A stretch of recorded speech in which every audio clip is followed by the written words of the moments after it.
प्यारे दोस्तों, स्वागत है आप सभी का। तो आज इस क्लास में हम पढ़ेंगे वैदिक सभ्यता के बारे में और उनमें आते हैं चार जो प्रमुख वेद, कौन से वेद में क्या वर्णित है। तो इस प्रकार से परीक्षा में प्रश्न आ जाते हैं, तो उसके आधार पर हम ये क्लास रखेंगे। तो सबसे पहले मैं आपको बता दूं कि जो वैदिक सभ्यता है इसका काल माना जाता है, जाता है ईसा पूर्व 1500 ईस्वी से लेकर 600 ईसा पूर्व तक इसका काल है वो माना जाता है। और इसके दो काल थे, वैदिक सभ्यता के दो काल थे।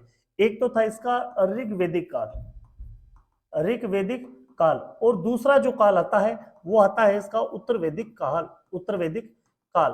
तो आज इस क्लास के अंदर हम चर्चा करेंगे जो चार प्रमुख वेद है उनके बारे में। और सबसे पहले मैं आपको बता दूं कि ये जो वेद है ये किसके द्वारा वर्णित है। ये वेद व्यास के द्वारा।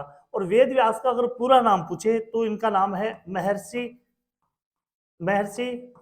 कृष्ण द्वैपायन वेद व्यास। तो इनका ये पूरा नाम है। अब देखिए, सबसे पहले हम बात कर लेते हैं क्रम के आधार पर सबसे पहले वेद है वो कौन सा बना था और उसके बाद में कौन सा बना था।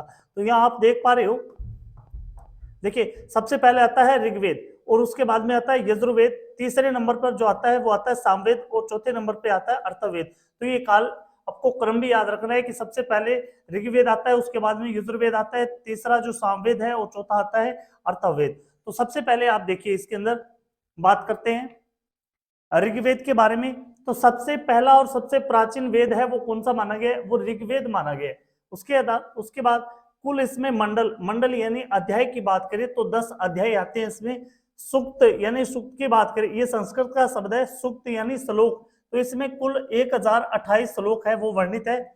इसमें ऋचाएं का मतलब है मंत्र। तो इसमें कुल मंत्र है वो है 10,580 मंत्र। तो ये परीक्षा में पूछ लिया जाता है कितने मंत्र है, कौन सा सबसे प्राचीन है, कौन सा नवीन है।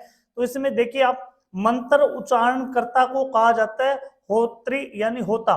तो इससे आप ये भी कह सकते हैं कि ऋग्वेद में पुरोहित है वो किसे कहा जाता है। तो पुरोहित की बात करें तो इसमें होत्री या होता कहा जाता है इसको। यहाँ पर देखिए आप, तीसरे मंडल में सूर्य देवता सावित्री को समर्पित प्रसिद्ध गायत्री मंत्र है वो इसके अंदर ऋग्वेद के अंदर वर्णित है और जिसकी रचना है वो विश्वामित्र के द्वारा की गई थी। अब प्रश्न ये आ जाता है, ऋग्वेद गायत्री मंत्र है कौन से वेद से लिया गया, तो ऋग्वेद से लिया गया है। आगे हम बात करें सातवें मंडल में, ऋग्वेद के सातवें मंडल में दशराज्य युद्ध का उल्लेख मिलता है। दशराज्य युद्ध, ये युद्ध है ये सुदास और 10 लोगों के बीच में हुआ था और सुदास की इसमें विजय हुई थी और ये लड़ा गया था रावी नदी का जो प्राचीन नाम है उसे कहा जाता था पुरुषनी नदी को वर्तमान में रावी नदी के नाम से जाना जाता है। तो इस नदी पर ये युद्ध हुआ था। आठवें मंडल में हस्तलिखित ऋचाओं यानी मंत्रों को कहा जाता है खिल नाम है वो दिया गया है। नौवां मंडल है वो सोमदेव को समर्पित है, यानी 9वें मंडल में किसकी जिक्र किया गया, इसमें सोमदेव का जिक्र किया गया। 10वें मंडल में इसमें पुरुष सूक्त का वर्णन है। पुरुष सूक्त का मतलब ये है कि जिस प्रकार से जो अपने वर्ण की जो बात कर ले हम, तो 4 वर्ण है वो माने गए हैं। तो उसमें जो बताया गया कि मुख्य है वो ब्राह्मण की उत्पत्ति हुई थी, भुजा से क्षत्रिय की उत्पत्ति हुई थी, जंगा से हुई थी वैश्य की उत्पत्ति और पैरों से हुई थी शूद्र की उत्पत्ति मानी गई है। तो पुरुष सूक्त का वर्णन है वो अपने ऋग्वेद में मिलता है। आगे हम बात करें ऋग्वेद के अंदर गंगा नदी का जो उल्लेख है वो एक बार किया गया है। यमुना नदी का उल्लेख है ऋग्वेद में 3 बार किया गया है। महत्वपूर्ण नदी माना गया है ऋग्वेद में सिंधु नदी को सबसे महत्वपूर्ण माना गया है। पवित्र नदी माना गया है सरस्वती नदी को वो पवित्र नदी माना गया है। तो बात करें कि ऋग्वेद में लगभग 21 नदियों का जिक्र किया गया है, यानी ऋग्वेद में है 21 नदियों को महत्वपूर्ण माना गया है। आगे देखिए आप, ऋग्वेद में पिता के लिए 335 सबसे ज्यादा मंत्र है वो पिता के लिए।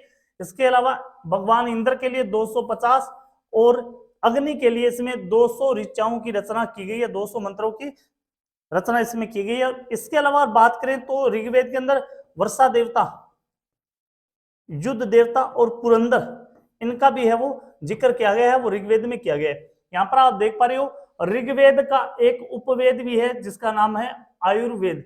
आप अर्थवेद मत ले लेना, ये आयुर्वेद है, ये ऋग्वेद का उपवेद है, ठीक है ना। इसमें जो ब्राह्मण ग्रंथ है वो ब्राह्मण ग्रंथ है ऐत्रेय और कौशितकी। ऐत्रेय और कौशितकी ये दो ब्राह्मण ग्रंथ है ऋग्वेद के। और हम बात करें जनपद, यानी इसके बाद में वैदिक काल के बाद में जनपद शुरू होता है, और जनपद का जिक्र है वो ऐत्रेय ग्रंथ के अंदर वो किया गया है, जनपद का जिक्र, ठीक है ना, जनपद का जिक्र वो ऐत्रेय के अंदर किया गया है। तो ये था अपना ऋग्वेद के अंदर संकलित। आगे हम बात करें तो सामवेद के अंदर जो वर्णित है, सामवेद को सबसे पहले गौर कीजिएगा, संगीत का वेद कहा जाता है सामवेद को। इनके पुरोहित है, पुरोहित को कहा जाता है उद्गाता या उद्राती, ठीक है ना। सर्वप्रथम 7 स्वरों की जानकारी वो यहीं से मिलती है, जो आपने पढ़ा भी होगा, सा रे ग मैं प ध नी, ये जो 7 स्वर है इनका सबसे पहले जिक्र है वो सामवेद के अंदर किया गया है। इससे सामवेद को भारतीय संगीत का जनक कहा जाता है, भारतीय संगीत का जनक कहा जाता है। इनका एक उपवेद है सामवेद का, जिसका नाम है गंधर्व वेद, और ये सामवेद का उपवेद है। इसमें जो कुल मंत्र है वो 1549 1549 है वो इसमें कुल मंत्र है। जो सूर्य मंत्र का जाप किया जाता है वो सूर्य मंत्र कहां से लिए गए, वो सामवेद से लिया गया है।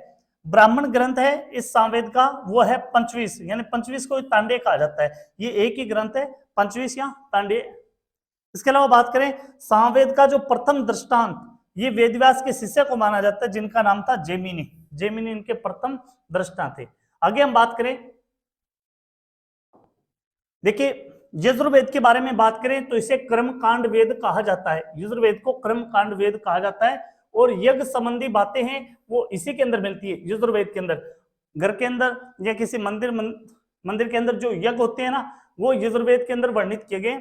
और ये यजुर्वेद वेद है, ये गद्य और पद्य दोनों भागों में लिखा गया है। इसका उपवेद है, उपवेद को कहा गया है धनुर्वेद, धनुर्वेद। इसके पुरोहित को कहा जाता है अध्वर्यु, ठीक है ना। ब्राह्मण ग्रंथ है इस यजुर्वेद का वो है शतपथ, और शतपथ के अंदर है कृषि और सिंचाई का उल्लेख है वो मिलता है। तो ये यजुर्वेद हो गया। और अंतिम जो अपना आता है अर्थवेद आता है। और अर्थवेद के बारे में हम बात करें तो ये अर्थवा ऋषि के द्वारा रचित है, इसलिए इसे कहा गया है अर्थवेद।